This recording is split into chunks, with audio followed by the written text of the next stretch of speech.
Welcome to video 13 in series 3, and in this video I'll show you how to use triggers, and I'll show you how to use 3 Unity functions that relate to triggers.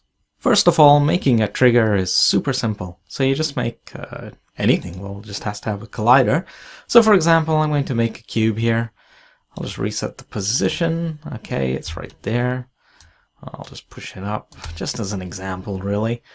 And what you need to do is on the collider, you just need to check is trigger. Now there's a rule with using triggers.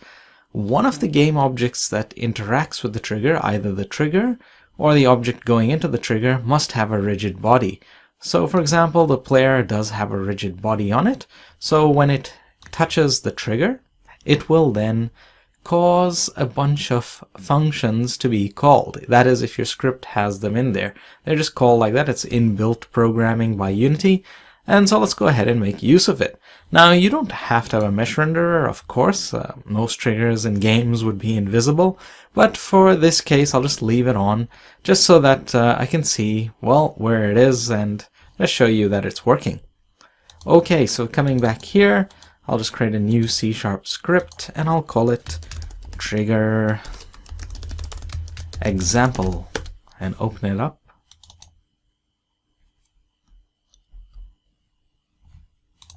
Okay, and as usual, let me do my thing, which is to convert.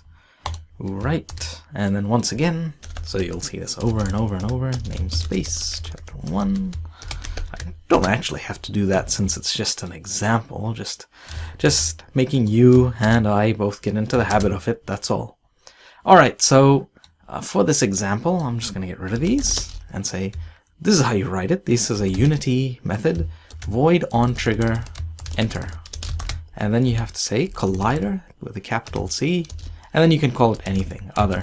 So when a collider comes and touches the trigger game object, any script on that game object which has this function here, it will get called. And then all I'll say is debug.log, and I'll just say other.name. Alright, easy. Now I'll make another one here. That's another Unity function called void on trigger exit. And how about I make it a little bit more interesting and say plus has exited. Okay. And let me put up here plus has entered. Okay. Alright, now let me go and attach that to the trigger. And why don't I just rename that so I know what it is. And I'll just call it my trigger. And drop in the trigger example script. And I think I should be good to go. I'll hit play. Alright. And then I'll just walk into it. There we go. FPS controller has entered. That is the name of the player. Alright, how about I exit? There we go. FPS controller has exited. So that worked. Alright, now there's the last function, which is void on trigger stay. I'll just copy this. And void on trigger stay.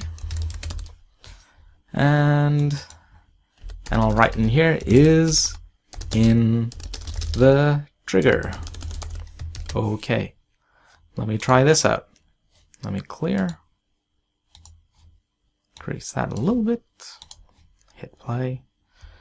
Alright, entered, and there you go. FPS controller is in the trigger, and boy, it gets called a lot. You can see that it's already reached 400 calls. Then I exit and it stops. It says FPS controller has exited.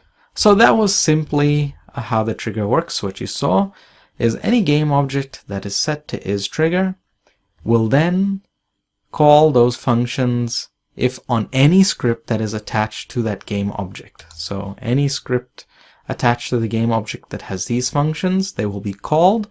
The collider of what was touched will be passed in, and then you can do stuff with that. Alright, and as I explained, one of the game objects must have a rigid body. Now there are some important things you should understand about triggers.